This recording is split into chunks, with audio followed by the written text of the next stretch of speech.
Gandang umaga po. Yung po, andito po tayo ngayon sa puno ng bayabas. Papakita ko po sa inyo kung ano ang kahalagahan ng bayabas.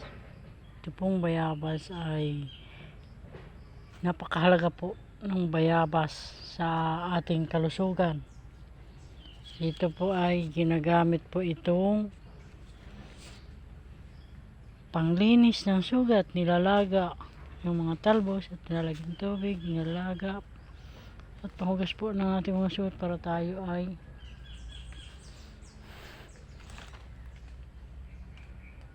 para po maghilom kaagad yung sugat natin. Kailangan po natin lagayan itong talbos na ito ng bayabas. At pwede din po ito sa masakitan dyan, pwede din po itong inumin. Ito po, ganito po kahalaga ang talbos ng bayabas.